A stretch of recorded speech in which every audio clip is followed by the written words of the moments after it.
All right. So if I were to bring you, let's say, into a high school auditorium or a gym as a guest speaker, with some 12th grade senior students who are soon to head off into the world, and you get to kind of inspire, motivate, or teach them, what is a story that you would tell during your talk?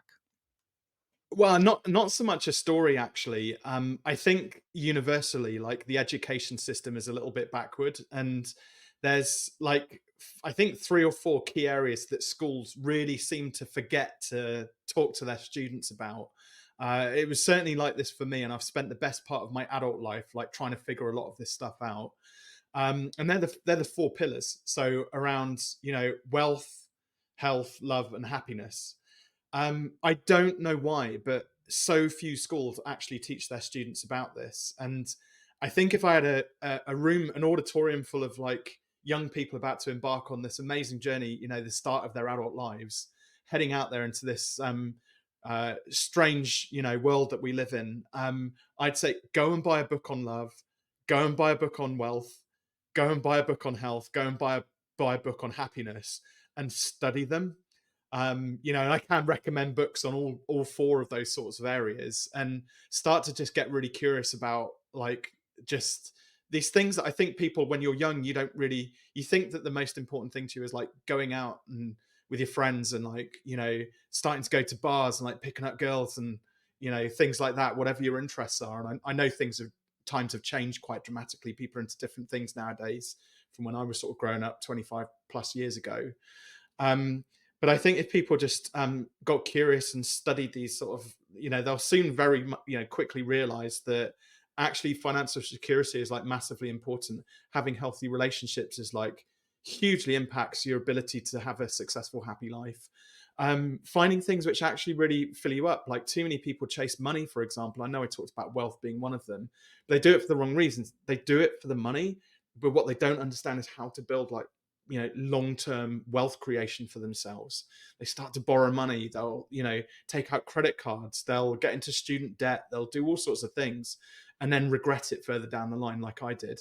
I'd wish to educate our youngsters about just those four pillars, and I think schools should be doing a better job as well, if I'm honest. If we take the pillar of happiness, you mentioned that you could share a resource, whether sharing a resource or just sharing a little more of what you've understood about that pillar that you kind of wish you had learned in those teen years yourself, specific to happiness, what would be one of those learnings?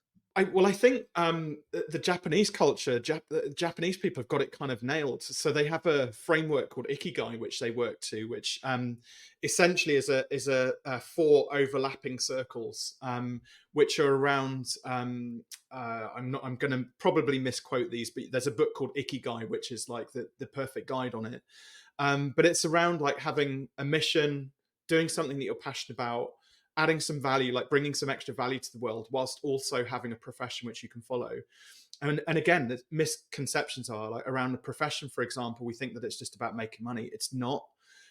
What Japanese people do is when they're living by by the philosophy of ikigai, the idea is that whatever it is that they're doing, they should have all four corners of this quadrant sort of overlapping to achieve ikigai. So even if once they go through a successful career, maybe working, um, when they get to retirement age, they have to find a profession that they can do in their retirement to continue like ikigai, basically. So that could be volunteering in the local community as a profession, a thing which you do daily. It adds value to the world. You can get some, it has some kind of a purpose or mission behind it.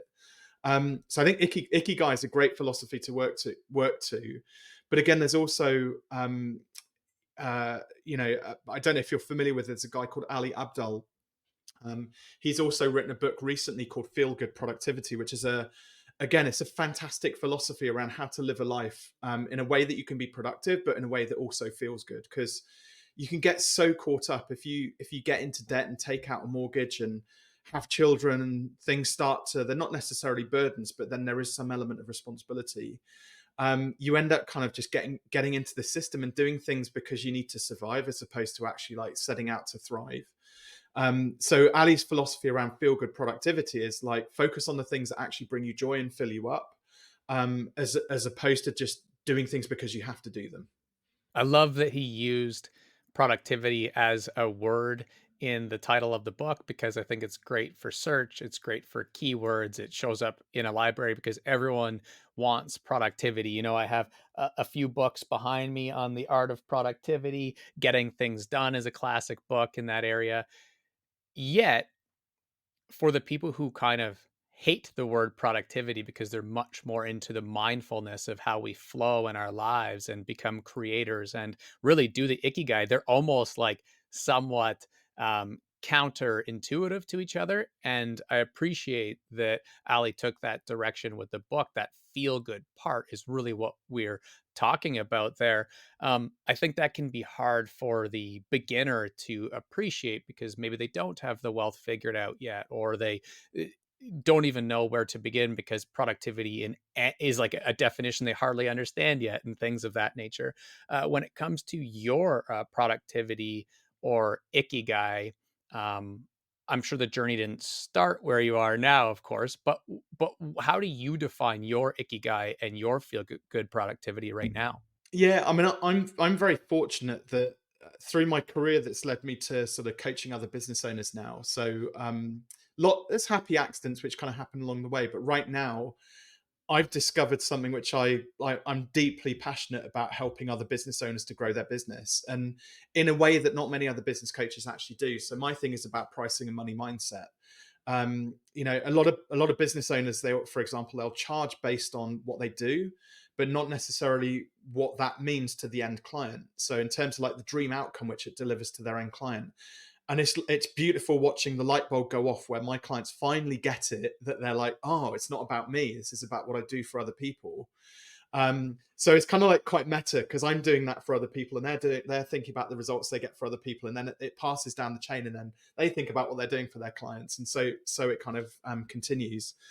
And I have this rule as well, like when I started the coaching practice, because I used to run a marketing agency, and it was fantastic. It was a really successful local agency, but I had a team of four slightly dysfunctional people, and I had like, probably because they worked with me, I would imagine, but and about 150 clients, which effectively, because I didn't know back then what I know now about business, effectively were 150 bosses, and we were doing all sorts of late nights and just the constant, we kind of did a lot of the grind and the hustle type work. And again, my motives weren't necessarily aligned with like ikigai or feel good productivity at the time. I didn't know about those concepts. And I just burnt out. Just got to a point where I was like, between daughters, fed up, just wanted to, it just wasn't fulfilling anymore. It didn't feel good anymore. So I was fortunate in that moment where I decided that I was going to close the agency down. That somebody came along and saw value in my clients and some of the IP which I'd created, so I was able to sell it. Um, and the best thing I think which I did at the time was, rather than, up until that point, I'd been going out like on the hunt. I was going out trying to create something, trying to force something to happen. When I sold it, I didn't have to show up to my agency anymore, and I had like 3 months where I had some money. I didn't really need to do anything. My second daughter had just been born. I was able to really kind of focus on what filled me up, basically, like refined like what I enjoyed doing. And it so happened that I started doing some informal mentoring with some other business owners because they'd heard that I'd sold my agency and they kind of wanted to do something similar. Um, and in the first sort of 3 or 4 clients that I started working with, I was like, there was that bit in the agency I absolutely loved, but at the time, I didn't think anybody else valued it, because every time I tried to bring up the business strategy conversation with a client, they're always like, "No, no, Rob, I just want you to build me a website." So I never felt valued, like, for that. But I was looking for external validation from my clients, not just doing it because I enjoyed talking about the strategy piece. So it's like big light bulb flashed like the moment I started doing coaching and mentoring with clients, because I was like, oh, people do actually value this other piece of like my brain, my thoughts around business and productization and pricing and sales and stuff like that. I liken it to, do you surf? Have you ever been surfing at all? No, but I'd love to try. So do try, because it's one of the best feelings when you catch your first wave and you stand up and you're kind of there, and like everybody's like high fiving and hollering, like shouting and stuff. Um, the concept, have you been in, you must have been in the ocean though at some point. Well, what I can compare it to is the first time that I tried water skiing and wakeboarding, or if you want to go heavy Canada winters, snowboarding. Okay, cool. So snowboarding I don't know much about. We'll try and work with it. If not, I'll revert back to surfing. But with take snowboarding for example, there's probably like conditions. There's like kind of ideal conditions for like. This is where my noddy knowledge around snowboarding and snow comes into it. But like people talk about powder, don't they? It's got to have the right powder, the right. There's got to be snowfall, like the night before, for example, fresh powder. Probably you don't want to get it halfway up the mountain and then it'd be shrouded in mist. It'd be a really rubbish session if you can't see like where it is you're like skiing or snowboarding down a mountain, right? So there's these certain conditions which have to happen in order for you to have an enjoyable experience, but also for it to be productive. So I'll come back to surfing because it's the analogy I know better. But where a wave is created, it's created because the momentum is captured in the swell of the ocean, the swells of the ocean, and they reach the beach, and then that energy, because it can't go anywhere, it goes upwards, and that's where the wave is formed, and then it crashes. So that's the first condition. We have to have swell, and it has to hit. The second condition is it has to hit the beach at the right angle. The third condition is we need an offshore wind. So we need the wind coming into the face of the wave in order to hold, like make it stand up. Okay, and then the next condition, the fourth condition, is then you need to make sure you're in the right position on your board so that you can then, as the swell comes in, paddle like stink. Hopefully, then fifth condition, get your timing right and stand up. Like if you're me, I fall off a lot. I get the standing up bit right, but I get the falling off bit even spot on. So in this kind of analogy, imagine there's no swells, or imagine that there's an onshore wind, so the waves just falling flat. There's no, or you and I see this with a lot of business owners and people in jobs as well. The conditions are all wrong, or there's no swell. It's like pan flat, and they're paddling like crazy trying to force momentum. And when there's no conditions, like no matter how hard you paddle, you're never going to be able to catch a wave, right? You're just wasting energy. So these like times when things are quiet, that's a really great opportunity rather than forcing things to happen, just to regather yourself, regroup, and then eventually, if you wait long enough, the correct conditions will happen. A set of waves will come through with the swells, the wind will change direction. You'll have re-energized yourself, so you're not so tired. You can actually paddle into that wave now, and then have a go at catching it. And I think just too many people in life are just too busy paddling, and they're not looking around them at like, are the conditions right? And one of the difficult ways that I've thought about this a little more than explained it to people, because I can be a bit harsh, is kind of living that sort of zombie life where you're kind of wandering around, you're going through the actions, and you're so um, almost disassociated for some people because we just get into the routine and the rut and the motions. And I've had people that I've been fortunate to mentor and support over the years that a lot of times you'll sit on a park bench and maybe have this discussion about life, and these light bulbs start to go off where they start to recognize like, oh yeah, I'm not doing what I want to do, and maybe I've been doing this for hopefully like 3 years, but in some case it's like 23 years. And it can be a really difficult awakening because people sort of feel regret and guilt around the fact that they pursued that. To use another metaphor, is that ladder leaning up against the wrong building or the wrong castle, and they've climbed that for so long. I definitely fall into that category and can share a fair bit about it. When it comes to the piece about in the ocean and surfing, and I mentioned that I could relate with wakeboarding.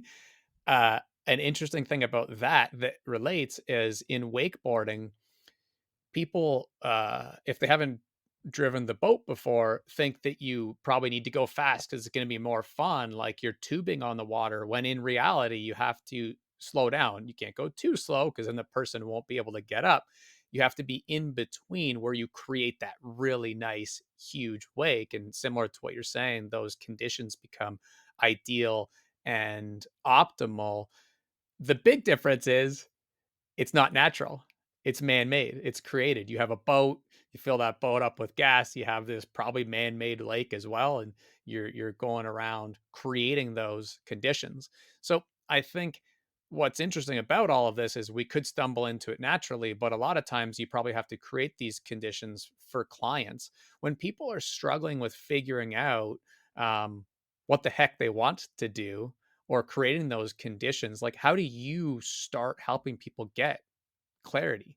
I mean, the first thing is just a reality check, almost like a reset the GPS. Are we even in the right place? Like you're not going to be able to do any wakeboarding if you're like 5 miles inland, for example, and there's no lakes around, no boats, right? So it's just actually that check in to see where am I at right now in relation to like where I want to get to. And then figuring out there's always going to be blockers. So I can give a practical example of this, and you may well have some experiences that you can share as well. But I it's going to sound very, very British now, Justin. So apologies, right? I'm going to talk about the weather, right? We've had the worst summer so far ever. It's just been wet, cold, grey, and miserable, and it's like I love this. I need the sunshine to refuel like over the summer. If I don't get that, I'm miserable as anything. Like as we head into the winter, I'm like, oh god, 6 months of winter is looming, right? So I probably in an ideal world I would have been born in like the Balearic Islands in like the Mediterranean or something like that, just somewhere just that little bit warmer, not so warm, but just warm enough that I'd be content for 9 months of the year rather than three. But all of a sudden you look at, well, actually, I'm based in the Cotswolds in the UK. Both my daughters are in school. My wife's very settled in her job.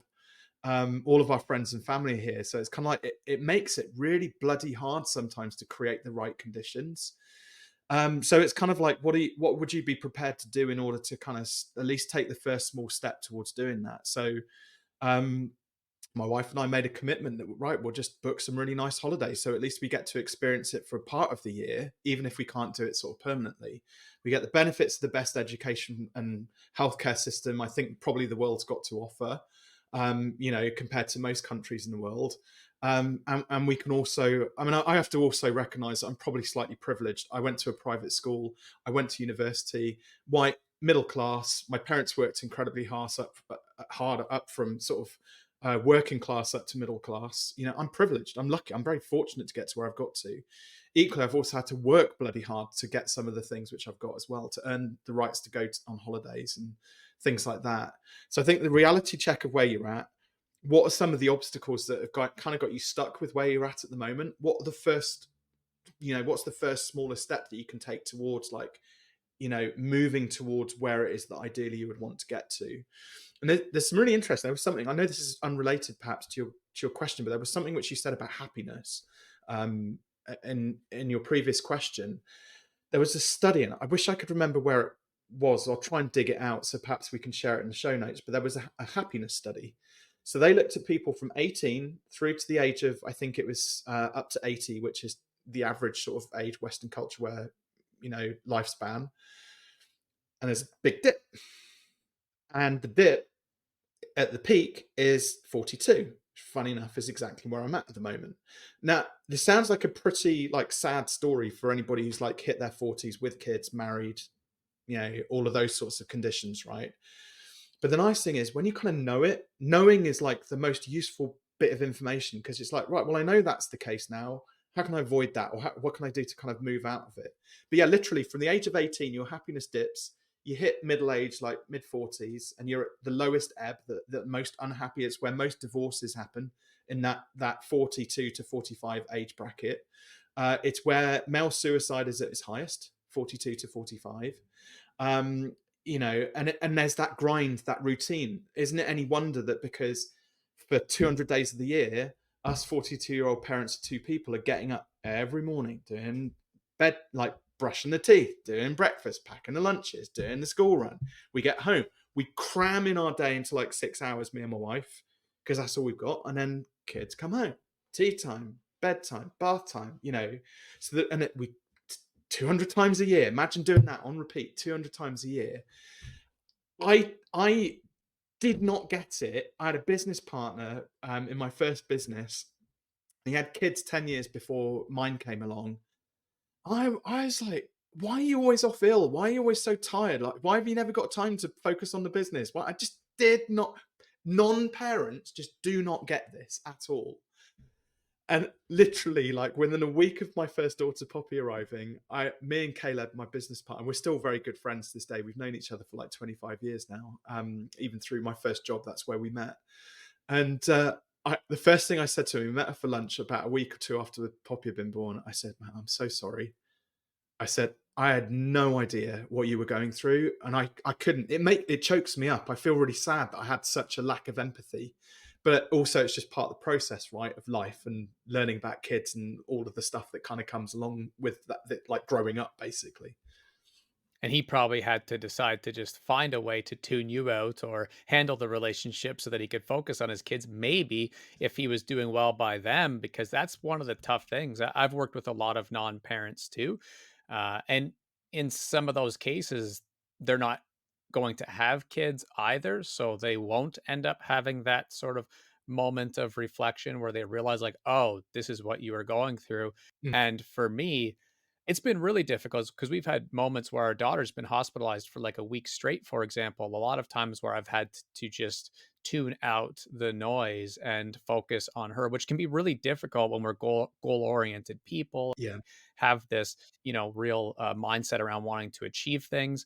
The last time that my podcast fell off a little bit was because I had just recorded all these amazing episodes, and then our kids were going through some really difficult acute moments of struggle, and I had to like, I could have kept it going at their sacrifice, but I had to decide, for now I have to just be 100% dad, and then I can go back to 90-10 in a couple weeks time. um we're both girl dads. We talked about feel good productivity a little bit. And I know that you are a big time goal oriented person. How do you feel about the uh, myth of balance, if you will? Yeah, work-life balance doesn't it's BS. Quite frankly, it's. I don't think it's something that you can ever achieve. I think it's just like you said. Use the word balance there, right? So it is just about trying to get the best balance, and that will be different for every single person. I admire. Like I've actually always I don't know how deep you kind of want to go with this conversation. I don't know what's going to be beneficial. So do stop me if I start going off on a tangent and it's not something you feel will be beneficial. But I've always struggled with parenthood. I found it really bloody hard. Just probably because of my upbringing. There's a bit of trauma in there. I won't go too deep into that, but it's made it really hard for me to be a dad and a present husband and things like that. And these are things that I'm aware of and I'm working on. Business, I've always found it comes easy to me, but I've realized that's because probably I'm hiding from something in my dad life, husband life that I need to be responsible for as well. I think it's about having the presence of mind to have like the awareness of where it is that you're spending your time, who you're spending it with, where your energy is getting replenished, where it's getting depleted. And for me, like I think, especially for men, something that actually not. I think actually it's harder for women, especially women with children. But guilt-free time off is something which just doesn't come naturally to people in like the 21st century. There's so many distractions, not least like social media and YouTube and all these reality TV programs and Lamborghinis and shiny things, right? That just massive distractions. Um, but um, having guilt-free time off, I think, because we're so desensitized to spending time alone with ourselves, um, most people just really struggle with it. So hit a simple exercise. So you've been through a lot of struggles by the sound of it yourselves with your daughter's health at various parts. One really simple exercise which I found that anybody can do at any point, and it shows the power of your brain, the power of your thoughts, it's a two-part thing. So one side of it is a truths exercise, because your energy gets depleted when things like a fight, flight, freeze response, fear response starts to come in, where you feel you're getting judged by other people, or spending too much time doing other things for other people. So your energy starts to get depleted at that point. But it's because we forget about who we are because we're busy serving other people. So the truths exercise is all about reminding yourself of all of the things that you know categorically 100% to be true about yourself that nobody could ever take away from you, right? So in your case, you've got daughters, that you love very much. You have a house which you own. You have a, I don't know if you did a degree, you have a, you know, certifications which you, qualifications which you've got. You have your podcast. You have, like, you know that these things exist, and nobody can ever take that away from you. And sometimes just doing a bit of a reset and reviewing that truths document. I have a Google Doc with all of the stuff, all of my truths listed out, and I add to it regularly. It's massively empowering. It just fills you back up. You're like, no, I'm a good person. I've done all this amazing stuff. Um, and then the second part of it then is, because living in a fear state, and anything can trigger it. It could be somebody cutting you up, you know, when you're taking your kids to school, or it could be your partner says something to you just out of the blue, which, you know, they didn't mean to, but that just in a stressful moment they said something which they didn't mean, or something like that, and the emotions start to come up. But just, you know, closing your eyes for a moment, and I go through a process where just it's not really like a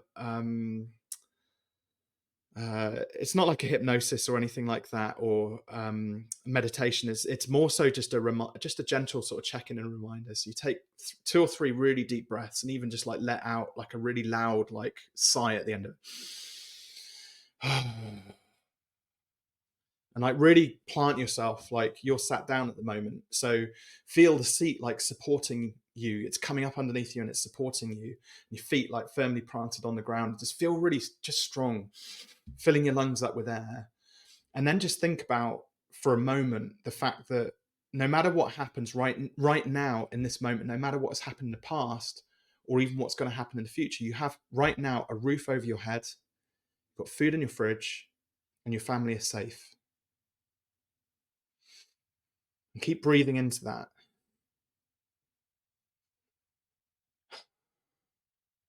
Got a roof over our head, got food in the fridge, family's safe. We're okay. Right now, we're okay.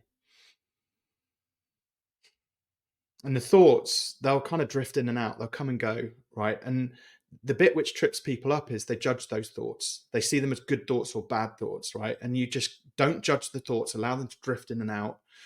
And then just like fleeting moment, it's like a shooting star, a little moment.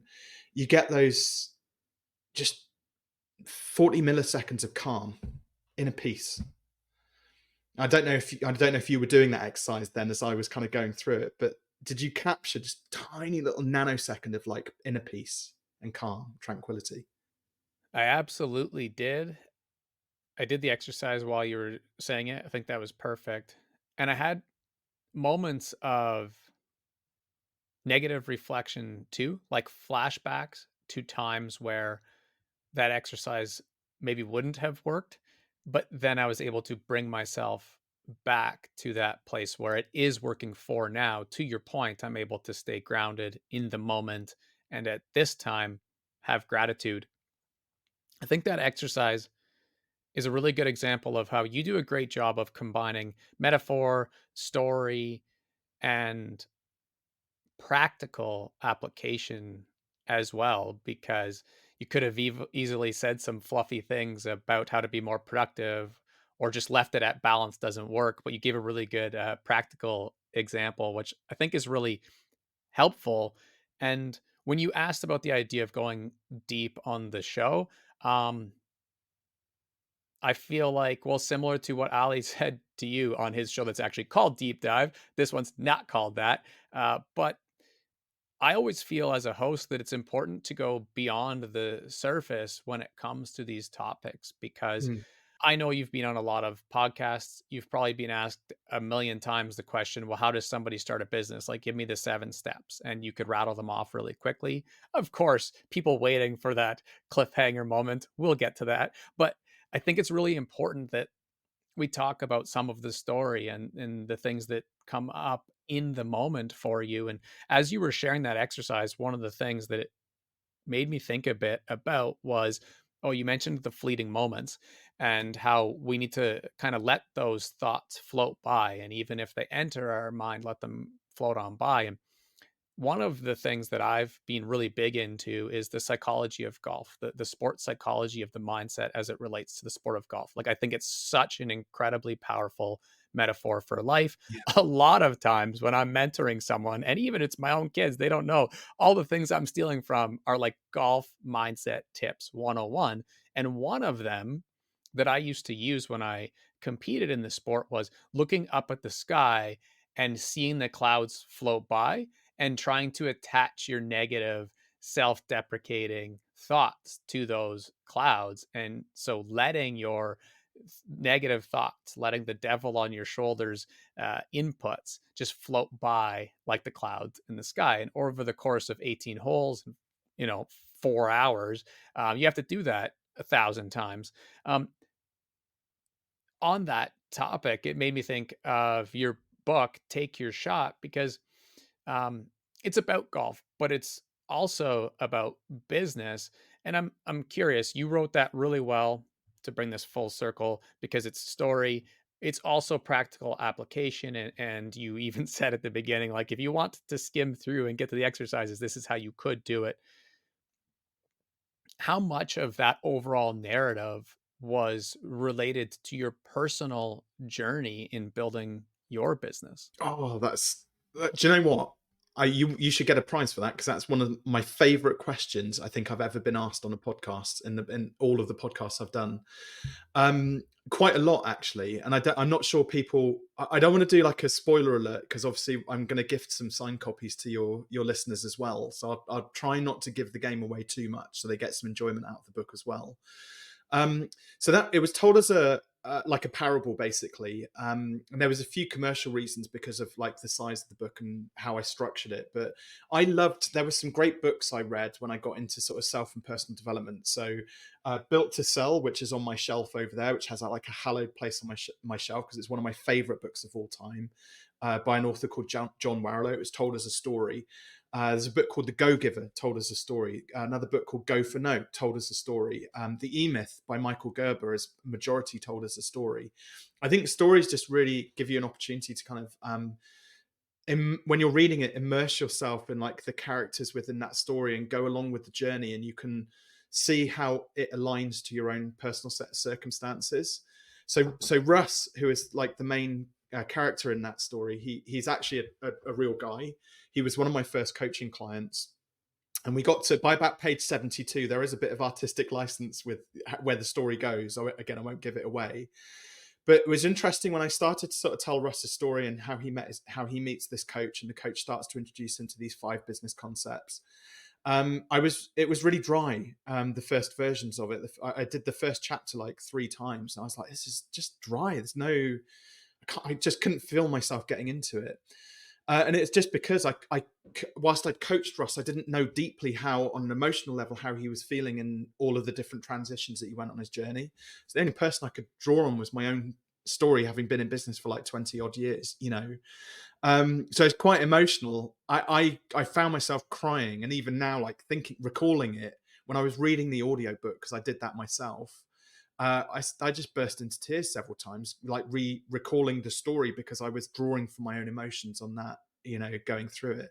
I take much offense. There was somebody on Goodreads who left they didn't like my accents and my storytelling abilities on the audiobook, but thankfully it was only one person. And I kind of laughed. I was like, well, that's quite funny in a way that, you know, I'm not like a Shakespeare type actor. I have a British accent, and I tried to ham up the characters, but it did make me chuckle when I read that. I was like, that's not what I was going for, but never mind. So yeah, so that like, and I think people underestimate as well, like, again, especially men, we don't share our feelings very much. So some of the nicest comments I've had have been from men who've read the book and just gone, it's me. I felt like somebody finally got me when I read your book, because it was like I was Russ. So for men to be able to share things like that, I think as well is quite an achievement, you know, out of writing a book, which initially was just going to be a business book, you know, and then I just let it evolve. You mentioned the 4 pillars at the beginning, and one of them was wealth.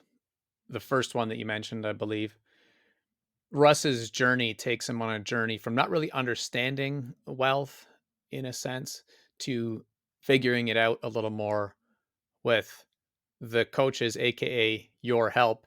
And I think a handy thing that can be difficult because of the curse of knowledge and you being 25 years into a coaching career, perhaps to just even explain and define what the heck does wealth mean first before we talk about how Russ or, many of your other clients have figured it out? Yeah, I think one of the most common things which I hear people say, both in business and personally, is, "Oh, I've got a cash flow problem." They don't, because cash flows in, it flows straight back out again. uh, the whole process around sort of wealth creation, and I've had to learn this the hard way. And by I should clarify as well, by no means sort of, we're doing okay, but I'm no like multi-millionaire driving around in a flash car and all this sort of stuff. I'm still on this journey myself, but it's always about learning, isn't it? I just didn't want to mislead people to thinking that I'm like super successful, mega rich, and all this sort of stuff. It's like, no, I'm just a normal guy, on the same journey. But yeah, money flows in, money flows straight back out again. So actually, there's two problems people have. They have a problem about understanding how to make and create more wealth, make more money, and then they also have a massive problem with keeping hold of it. Not least because things are expensive these days after all the various sort of economic upturns and downturns and COVID and the rest of it. Um, but when you start to realize that when you sell your time, which is essentially what a job is, and then many people in business, they sell time for money, because they're selling like a service by the hour or whatever it might be.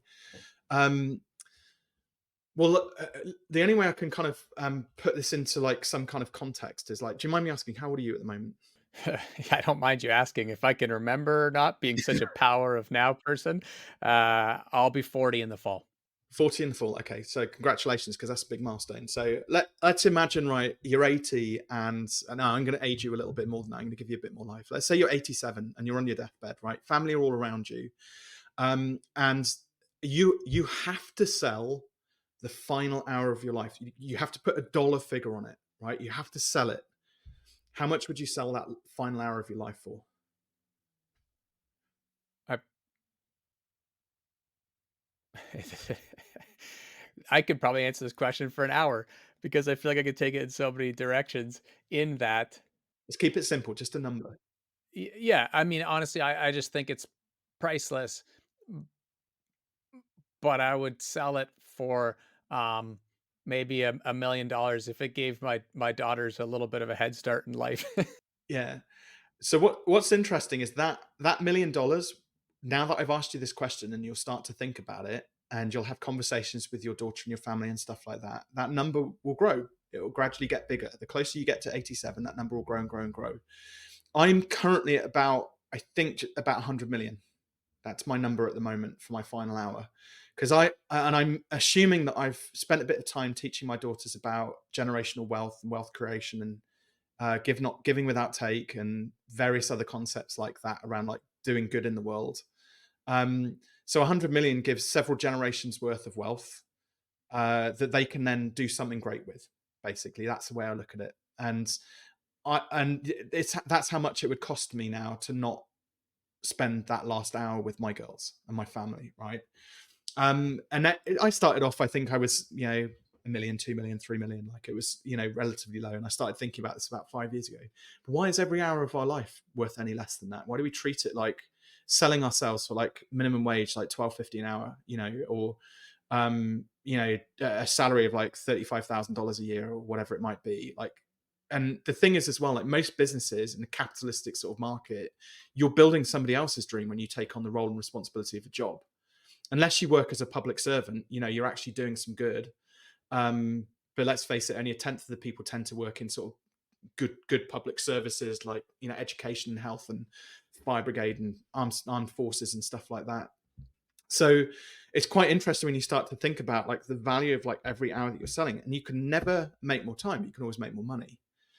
Um, so I don't know where I was kind of going with this really, but I think like wealth creation for me is about, okay, how can I elevate the value of every minute, hour, day that I live on this planet, doing good, but also building some wealth so that there's some good that's going to come back further down the line for my future generations.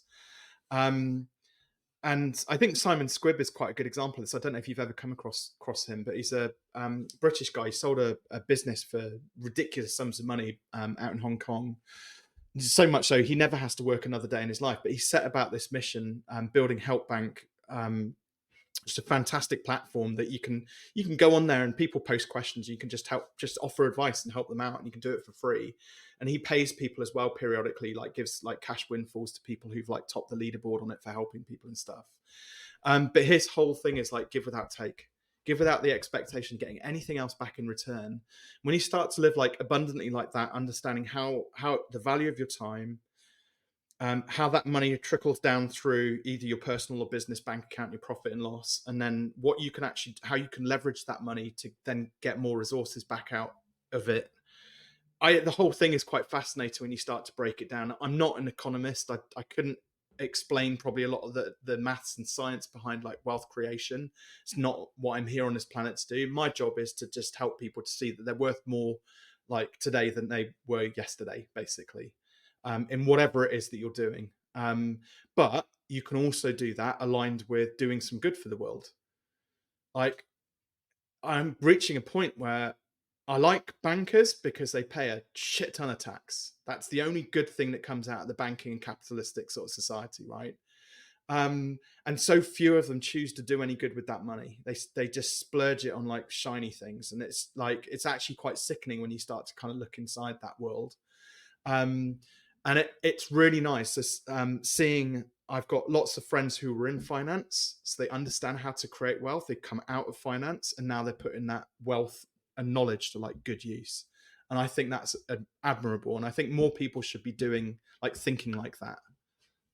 When you asked me the question, the reason why I got stuck a little bit was because if I look to my left, there's a painting that my dad made that has both of my younger brother's ashes in it. One died at 32 of a car Oh accident, wow, and one died at 34 of a heart attack. gosh. Um, in that case, we gathered around his bed, like you see in the movies, had to decide to take him off of the machines and all that. Mm, And even prior to that, I was a live-in nanny for my aunt when she wanted to go back to work because her husband, my uncle, was someone who I really looked up to. He passed away when his kids were 1, 3, and 5. And later on, she needed someone to look after the kids. When she first returned to work, she paid for my first year of university in exchange. And um, I've always had this feeling like Mac Miller, the hip hop artist, sort of like that I'm gonna die young. And it's something that I've had to share at therapy and like work through right since I was a kid. Um, and that runs deep. Speaking of, do we go deep on the show? But the reason I share that is because when you asked about that final hour of life, it was hard for me to just give a hypothetical answer and not feel those feelings of like, if I make it to 87, man, like every prediction that I have is out the window because I really feel like it'll be a lot younger than that. Uh, and I work through that mental health obstacle because I'll say things to my therapist like, I just want to make it to see my kid's high school graduation, um, which is even difficult for him to hear. Been working with him for over 20 years, which is another insane side story. But because of course he's a lot older, like he's probably nearing 70 and he's never questioned his health or his mortality at the level that I've been doing daily for my entire life. Um, so I feel like the hour that I have now with you or the hour I have tonight with my kids is even more important than the one at 87. Like I'm not even thinking that far off. That being said, I couldn't possibly charge $1 million for something today, which is really fascinating as well, right? Because um, mm, I was starting to wrap my mind around what would that number be, and to your point, if the numbers no, if the hour is no less valuable now, I would make the argument it's just as or more valuable now because I can still play basketball with my kids. I'm not just lying in a hospital bed or something. yeah. What would that number be now? And that started me down the line of thinking of what is our time worth right now, building wealth. And you mentioned it a little bit, the idea of detaching your what you do from the hourly exchange. Mm, And I think that's one of those big light bulb moments that again you understand so well. So it's commonplace to you, but somebody listening to this episode, this may change their life. And so is that w- one of the reasons why you chose the entrepreneurial venture, why do you promote entrepreneurship and being a business coach? And I'll just mention that I personally was writing about this in my own book recently and said, like, I think everybody should own something, but I'm curious why why you got into it as opposed to doing one of the public service jobs, like you said. So, like I said, when I sold the agency, I kind of fell into it. But then you have to make a choice, don't you? It's like, do I like this? Do I want to continue doing this? And it got to a point where I was like, no, do want to continue it, and I do have to take this more seriously. So, did the branding, did the website, I called myself a business coach. I had to give it a moniker. Um, but I experimented a bit with the types of clients I was working with in the early years. So I worked with some corporate businesses. I remember I did this is 7.5 years ago. I went to a law firm in a city near to me, had 160 employees, and it was a big business doing, they're doing like 30, 40 million. It's like a fair size. And in fact, it was significantly more than that. It was more like 300 million. Just got my maths wrong there. Um, I'm a t-shirt and jeans guy. You can see t-shirt and jeans going into a big multi-million pound law firm, right? Um, I did a couple of things that were slightly maverick during the. We were doing like I guess like a pilot program just around productivity and goal setting, and again making sure people were just happy in their jobs because they had a really high staff turnover rate. Anyway, word started to spread through the business about what I'd put into place with the pilot team that I'd worked with. And we got amazing results. My team, out of 15 teams in this law firm, my team was the only one where every team member took a holiday in the final month of the financial year at that law firm. That is unheard of in law firms because everything is geared around billable hours and we've got targets to meet. And how dare you take time off in that final month? My team had already hit all their targets. So they were able to take that time off, but people didn't like it. A few other things. I got dragged up into the boardroom by the chairman. I thought I was just going to have a quiet chat with the guy. It turned out they were having a full-on board meeting. I'm there with my t-shirt and jeans on. They're all suited and booted. Grey hair, stale, pale male. Right, 12 of them sat around this table. Uh, you're Robin. We've heard some interesting things about your techniques. Tell us about them. And I was like, really sorry, but I don't think this is the right setting for this. I think we should probably be doing like this. I don't feel comfortable like having this conversation the way that it's come about. No, you sit down, Robin. We want to talk about this. As a board, we want to understand what you're doing. It's like, no, I'm not prepared to do that. So my first experience of like corporate world, bigger business was like, ugh, just give me the ick, like dealing with people like that. Contrary to that, complete flip side to that was uh, again, one of my first clients. It was a web designer, a guy called Rich, and he had a wife. They kind of two young kids. They weren't married at that point, renting their house. Amy was working in public sector in the NHS, National Health Service here in the UK, and we worked together for about 3.5 years in total. And through our work together, Rich was able to go and get his first office in the local town. He was able to hire his first person. Amy left her job in the NHS to come and work in the business. They saved up a deposit to buy their first house. They saved up enough money as well to then go and pay for their wedding, which they'd been putting off because they couldn't afford it. So like I had this just wholesome experience of like grassroots business, like me, like family. I was changing the lives of families. And so it's an easy decision at that point. I was like, all right, I'm just going to work with like small one-person businesses, family, small family-run businesses. No more than like, 1 million max revenue. That's like my limit. At that point, I'll hand it over to somebody else because I can see like the changes and the differences in the people's lives that I'm making. And they're like, there's like a bell curve for results you get from coaching, right? So Amy and Rich probably sit at like one end of the bell curve because they're like, just everything worked out really well for them. Most clients kind of have like some results within their business, but it doesn't necessarily transfer across into other aspects of their life. But it's because I can see the results. It's as simple as that, basically. Do you think anyone could succeed in the world of entrepreneurship? As I ask that, I think of like Daniel Priestley's Entrepreneur Revolution and how pro entrepreneur that was. But really, Mm. doesn't if somebody's picking that book off the shelf in the library, Actually, I'll take a step back. If they see that shelf on the library, they might not even pick it up because, oh, that's somebody else. Anybody can be an entrepreneur, but there's a couple of mistakes people make.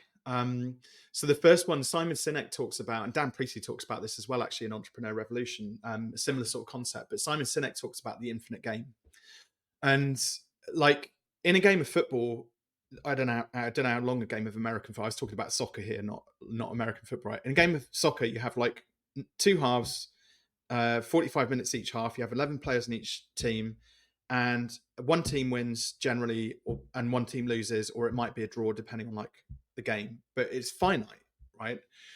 Whereas in business, it's not like anything is finite. The goal in business is to stay in business for as long as you possibly can do. So the first trait of an entrepreneur is like stability, like longevity. What's their staying power?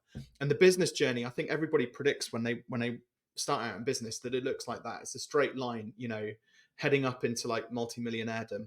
But it's not. The journey actually is like full of that, and you go backwards and forwards and up and down, and it's like a bit of a wild ride.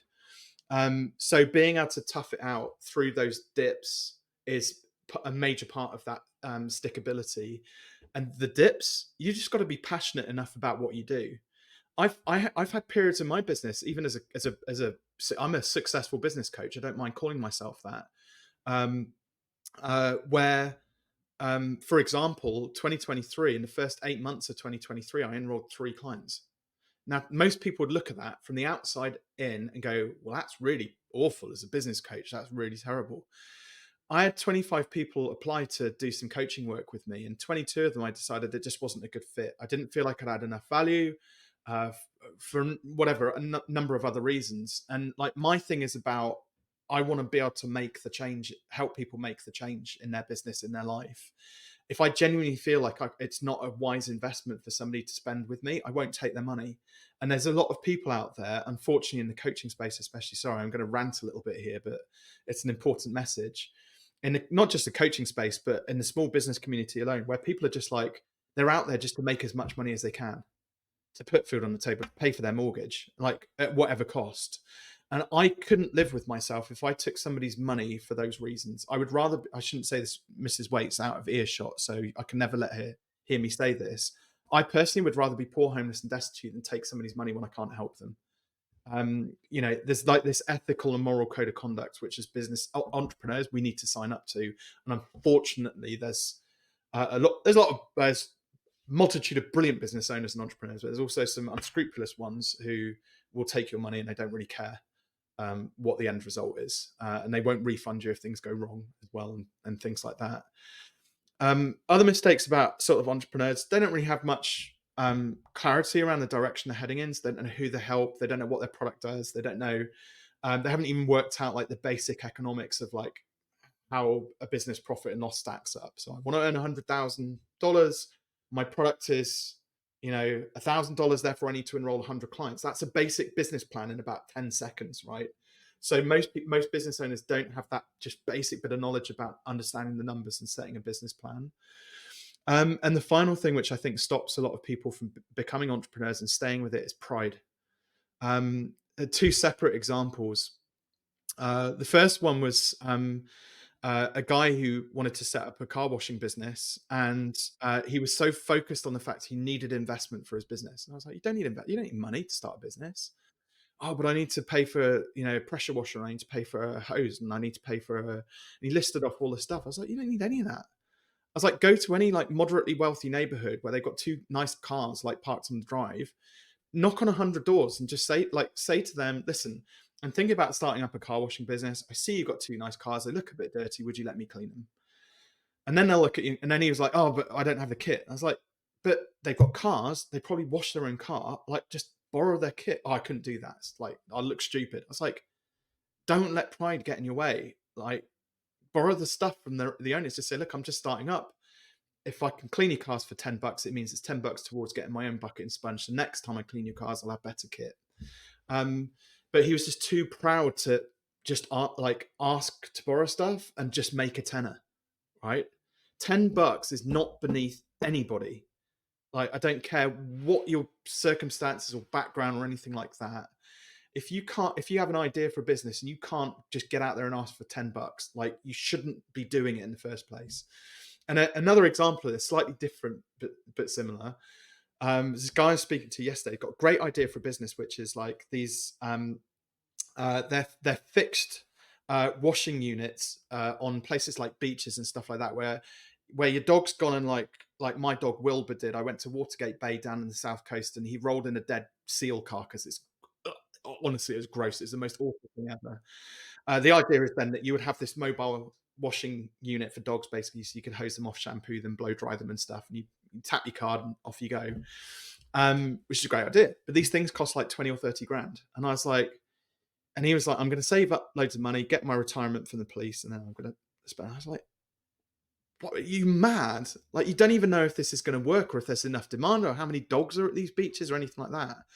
So go and do a little bit of research. And I said, why don't you just like get a chalkboard and put like Dan's dog washing services on it?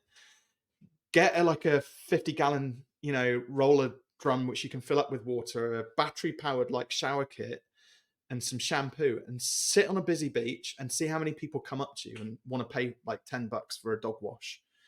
And he's like, oh, I didn't think of that. It's like, so, and then he's like, oh, but then I've got to sit on the beach and I've got to wash the dogs. And the idea is it's all going to be self-service. It's like, yeah, you're getting too proud again. Like, you just go and wash some dogs and then have fun doing it. Like, film it, put it on like TikTok or something. Like, make it, somehow find a way to make it fun, and don't think about the money. Like, if you end up washing like 30 dogs in a day, clearly there's enough demand. Like, then save up and get the kit. So it's really interesting, like, people's mindset about what they think they need to do versus the reality, what they're prepared to do versus what's required. When you start to kind of look at the sort of DNA and the makeup of like entrepreneurs. Nerding out about business is one of the most fun things that I do. Like, when you're sharing those examples, I'm like smiling. I almost can't even think of the next question because I'm so excited to just talk about business concepts and ideate. And when you were talking about the firing of clients and like not taking on, a percentage of people who apply for your coaching, it really brought me back to when I was a personal trainer and nutrition and fitness coach 20 plus years ago. People were absolutely shocked. They're almost pissed off when like I didn't want to take them on as clients. But at that point, I had the good fortune and was blessed with the fact that my schedule was pretty full and people were paying me a lot of money. And I was slowly starting to detach my sort of income from service. And I was in a really fortunate spot to be able to say no to people. Really, like, it was just a authentic way of making my business oversubscribed and creating scarcity without having to like falsify that scarcity. And Yeah. I don't have that anymore because I left that industry. And so when you share these concepts, it's like it kind of brings a tear to my eye thinking of the day that I hit a little bit of a tipping point in that I feel like I can support my family and I can achieve those same goals in this sort of new economy that I'm choosing to be a part of. Um, when people listen to an episode like this, I think they're hanging on the like, well, give me like, tell me what to do. And in your answer there about the entrepreneur revolution in general, you shared a lot of what not to do, which is typically something I would ask. You shared some really good examples. I just want to make sure that if we ask for like a summary of how to start a business, it can be really quick because I don't think that's really the important part, which is again funny because that's what a lot of people will want to hear. Yeah. But what would just be kind of like the really quick steps to do it? Because again, they think of ideas, but they've never actually tried. So the first thing is like, think about what you love doing, right? And there isn't a lot these days that you can't monetize. I mean, there's a Facebook group with people who collect stickers off fruit, and there's something ridiculous like 18,000 people in that Facebook group, right? So it doesn't matter how wacky the idea is, right? Just find, if it's going to be much easier though if you can find something that you're deeply passionate about to start a business from, right? So you mentioned about wakeboarding earlier on, like, um let's think of like, let's see if we can think of 10 different things that you could do with wakeboarding, right? Imagine if you had a passion of wakeboarding and photography, where you can go out and take photographs at your local lake of people wakeboarding, right? Or maybe I don't know, the kit that, if I don't know, imagining that lakes could be quite dirty and people have got either wetsuits or their boards get dirty or things like that. So you could have like a wakeboard cleaning service when they dock back up. You know, you grab their board, you grab their wetsuit, you rinse them off, you know, whatever. Okay, so there's business idea number two. Third business is you could just sell wakeboards. Business number four, if you've got a design side of things, you could design like funky, like graphic stencils for like wakeboards.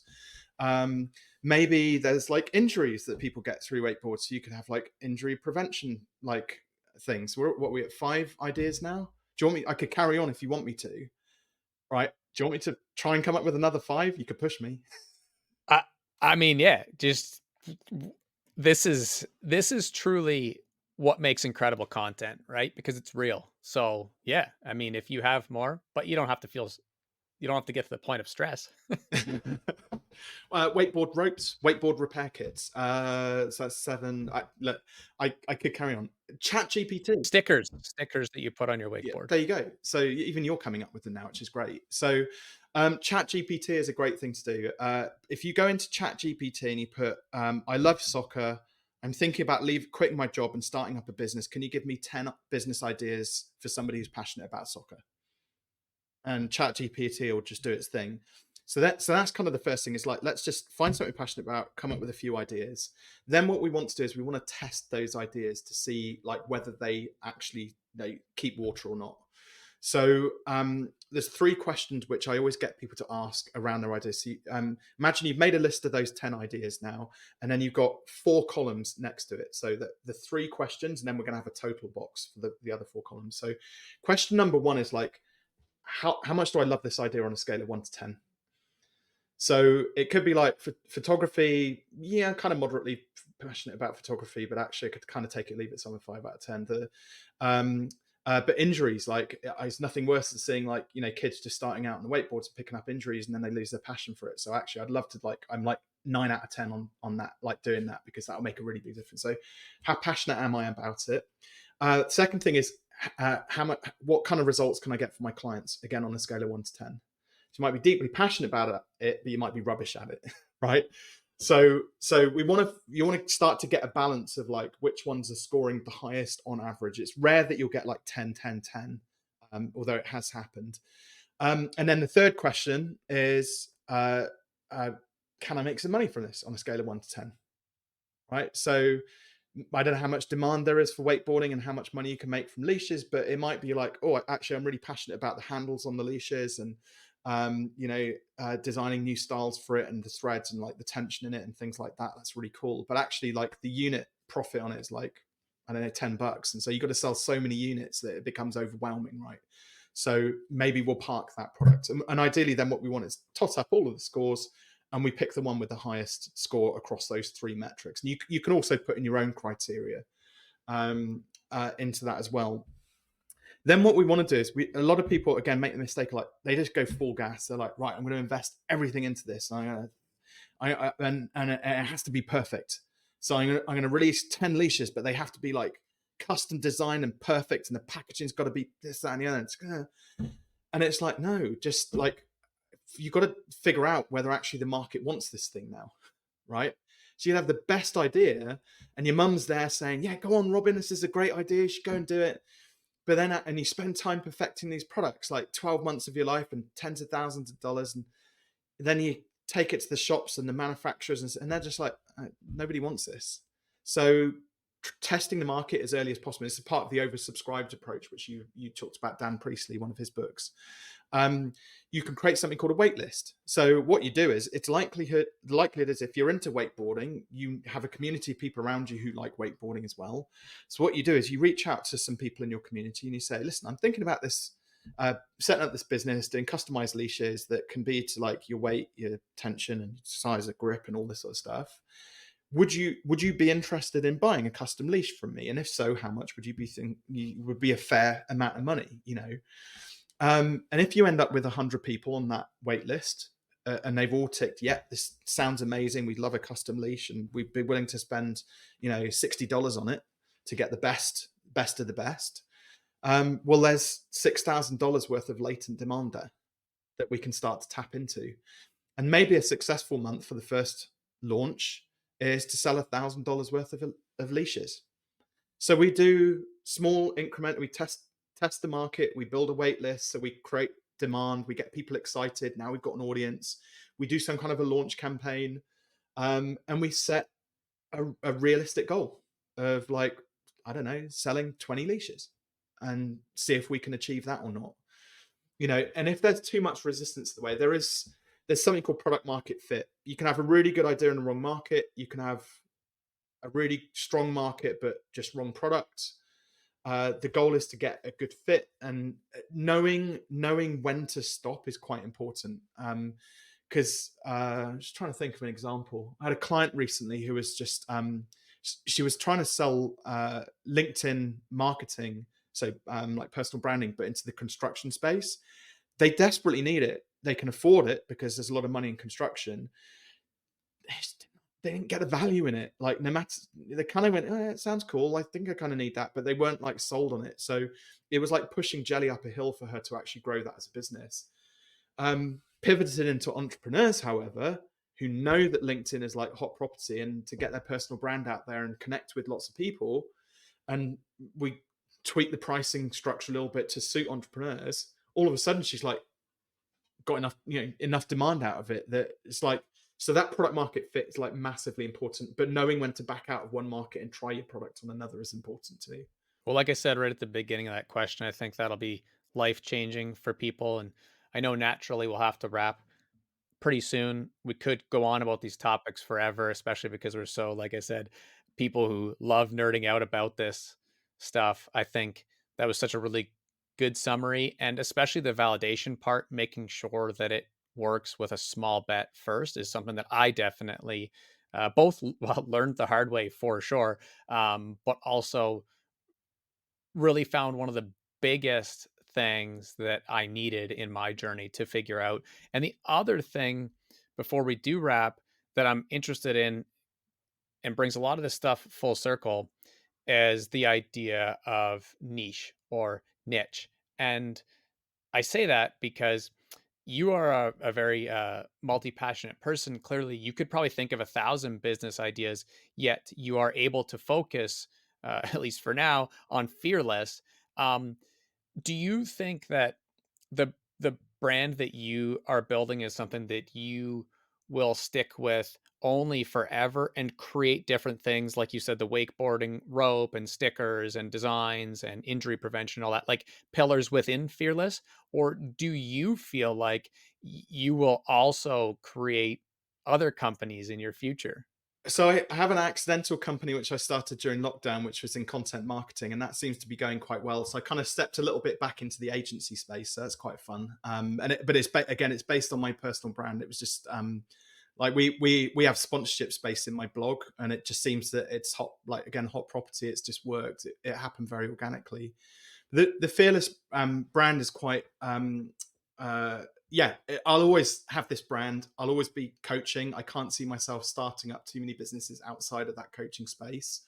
Um, what's interesting about the Fearless brand, though, for example, is you'll notice it's quite a surfy sort of brand. So I got known for wearing this brand called Salt Rock, which is a British like surfing brand, basically, with like similar sort of style writing.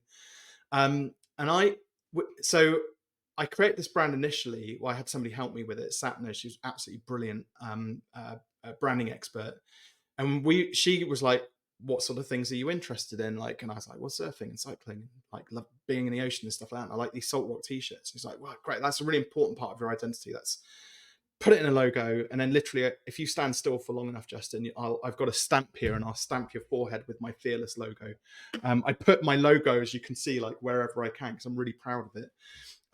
But I started to notice something quite interesting, because I have this edgy side with like, I've surfed like, 12 foot, 10, 12 foot waves in Morocco. I've been down a local categorized climb on my push bike at 52.5 miles an hour, So I have this slightly edgy side to me outside of my coaching. And I noticed my clients that I attract, like I've got one client who does ultra marathons, and she's off, like she does like 100 plus mile like ultra marathons quite frequently, in various different countries around the world. I've got another client who She got divorced during lockdown, and as part of her, like, finding herself again, she started doing wild camping on Dartmoor, which is like nothing out there apart from, like, bogs and stuff like that, on her own. And I'm like, wow, God, power to you. That's like incredible. So I've noticed all of my fearless crew have like this slightly edgy side to them. And you started the question asking about niche, and this is something that people just don't get about niching. Even so-called marketing experts, gurus, they'll start off with like demographics, like, well, we target middle-aged men in their 40s who live in Gloucestershire, right? So the basic stuff, and I think, oh, look at me, look how clever I am. I just did caught that's a niche. No, there's a layer beneath that, which is psychographics. Like, how do we show up in the world? How do we behave? Like, what magazines do we read? What types of people do we hang out with? Like, what events do we go to? What books do we read? What podcasts do we listen to? All that sort of stuff. But then there's this like sub layer, this identity layer, which I was just talking about, and you need all three elements of that. Like when you're trying to decide who it is that you want to work with, because is it any wonder that I get clients who are kind of like similar to me, in many respects, and they're great fun to work with when you find them.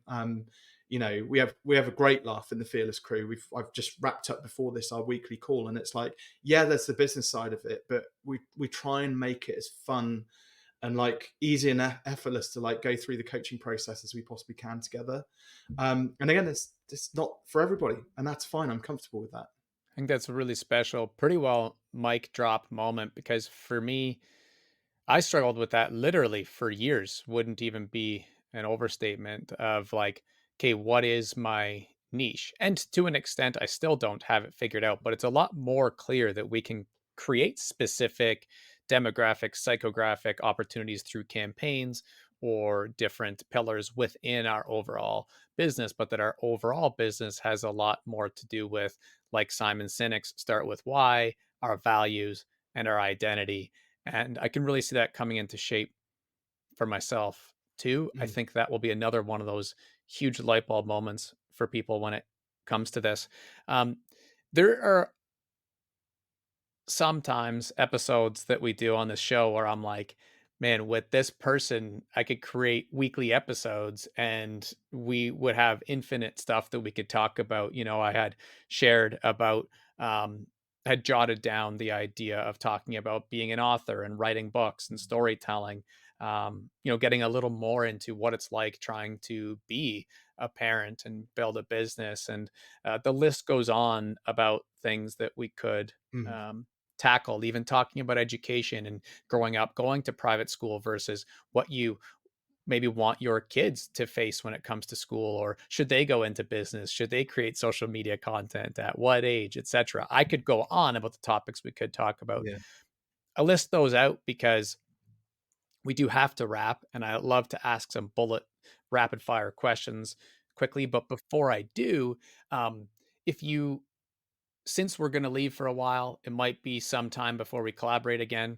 Um, just making sure that if there was something you still thought we should share to be complete today, is there anything that we sort of left out or anything? Yeah, the one sort of message I would share to sort of wrap things up with would be that, a lot of people, you might be listening to this, with a thought or an idea about a thing that you should be doing, and it's been ruminating, flashing around your head for months, potentially years, and the only way you're ever going to know whether that idea is a good one or not is to get out there and JFDI, just fucking do it. And I think a lot of people put themselves through a lot of mental anguish holding on to these thoughts because they think it's a big scary world out there.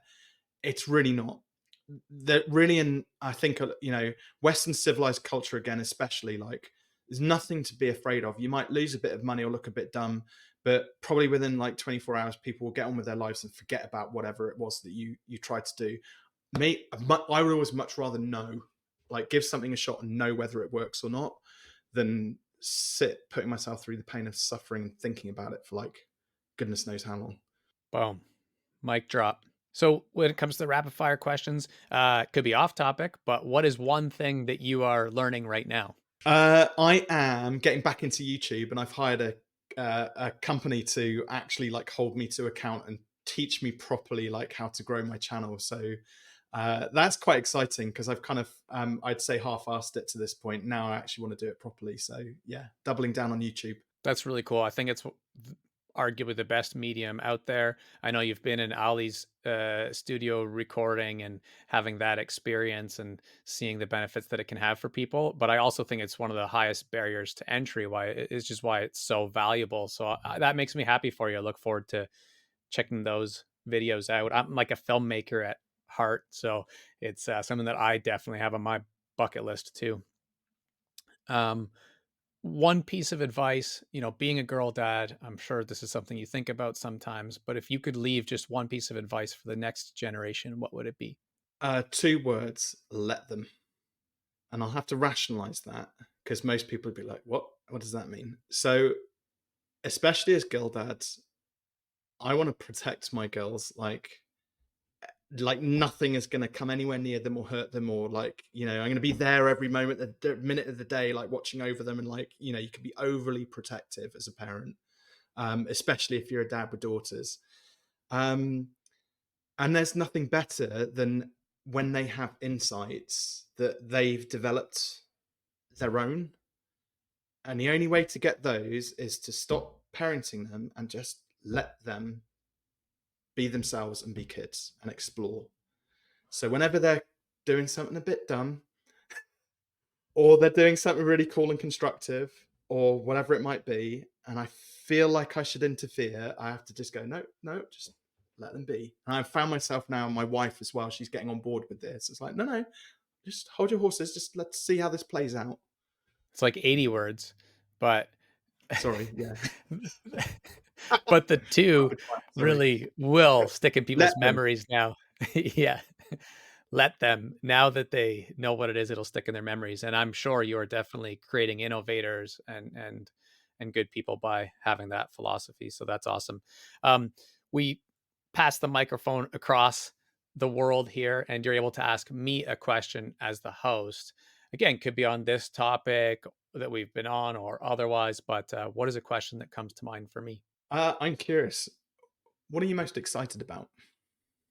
Downstream of the work that I've put into building this podcast and brand when it comes to just keep learning is the goal of improving people's mental health. And that's probably similar to what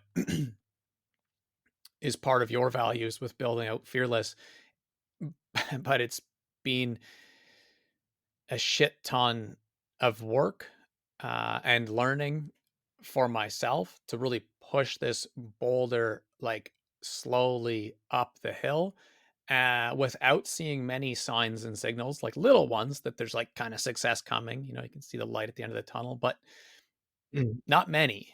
And having to do that on my own for a long time and kind of figure it out and decide, is it the right thing to work on?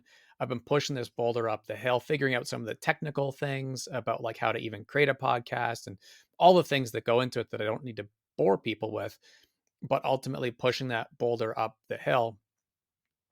And I do feel like there is reasonable amount of evidence and belief that pretty soon I'm able going to tip that boulder down the hill, let it roll down, and when that happens, some of my dreams to uh, be able to do some of this a little more full time, but most importantly, to have people kind of get it in terms of what I'm working on, and then apply it to their own lives, and go pursue their own goals, have clarity around how to start their own businesses and just achieve success themselves, in turn creating mental health for them, is something that gets me really excited. And that's a bit meta and broad. Within that, on the micro, I've finally, and I know this is something else you can relate to, like been able to find a bit of a system to actually write my book that I've been working on, but I'm making a lot of progress every 24 hours, and that really gets me excited right now. mm. So, can I share something with you? Of course, I'm on your clock. um, there was something which you shared there about, you touched on it, that pushing that boulder up a hill and who you're really doing that for. It's okay for it to just be for you for now. I like that. Because I think sometimes, like, we feel we have to have this massive purpose and everybody needs to know about it, but sometimes, like, it's okay for it to be about you until you get to a point where boulder tips off the edge and you're stood at the top of the hill, standing strong, saying, "Hey, who's gonna join me?" I like that. And I need to go for a walk and think of a little bit of how that relates to me, like in pragmatic terms. But it makes me think of something that we talked about midway through this episode where I said, when I do figure some of this stuff out, I'll have those tears in my eyes big time, similar to some of your clients. Mm, And that was a lot more personal, that moment of reflection, yeah. because when you were talking about being in the boardroom with the stale, pale males, it made me think of like going to job interviews at any time over the last bunch of years. I've almost tuned out halfway through because I'm like, I, I don't, I don't want this job. uh, and I'm like, damn. Mm, But figuring it out in this, which is why it's amazing, and means so much to us, can be difficult. That boulder takes a long time to push. So I appreciate you saying that because yeah. definitely there is a huge personal element to it. Thank you. Yeah, it's really easy to. I think it's a human thing where we deflect and kind of make it about other people, but it's okay to feed ourselves. Like if it's not harmful or hurting anybody else, and it interests us, and we feel there's some value there in that introspection. Like, oh, we could go 7 layers deep into this. I'll try not to. I'll try to keep it brief. Like even something as basic as like, there's you here. If I could touch you, I would be touching your heart. There's you, like what sits at the heart of you. But then there's another version of you, which is like how you show up for other people. That's different to how you are as a person, right? Because now other people are involved. Then there's Justin and how Justin shows up for other people. And Justin is different to you. So we have like onions, we have all these different layers to us, but most of it is about what's going on out here, not necessarily just with people, but just our external circumstances and other things that we think are important. That introspection I'm talking about is like getting to know you in that process of pushing that boulder up a hill, and that's okay to spend a lot of time there and do it in a way that's like guilt-free time off. So when I did that exercise and that little bit of peace, it's okay to focus on getting that little bit of peace for you and taking it from like a tenth of a second to 2/10 of a second, and gradually eking it out. And then I don't know if you do this already, but like take a Friday off, go and have a massage, go and get on your wakeboard, go and whatever it is that you're passionate about, go and do it, but give yourself the permission to enjoy it. This brings us back to the very first sentence of this entire episode, talking about those four pillars. Mm, And one of the things was wealth and what that means. And I asked you to define it later on. And the reason was, well, the first time that I listened to Naval's 3+ hour podcast about, he called it How to Get Rich. And he says in there at about the 1 hour mark, I should have called this How to Get Wealthy, but it wasn't as good for the catchphrase, the hook point, the tagline, because people want to get rich. But it's really about yeah. wealth. And that's something that I personally have really struggled to figure out. And I've often felt like, well, once I figure that out, then I can take the day off and go golfing. Oh, that's a rival fallacy. Look that up. It's called a rival fallacy, right? So it's not like that at all. Go on. Sorry, I spoke over you. No, that's perfect. That arrival fallacy is what, if people happen to listen to this entire episode, might actually help them the most How do you get strong biceps? by doing pull ups, deadlifts, and curls. Yeah, and you don't just go once and we're ripped. How many times do you have to go? Takes years. Yep.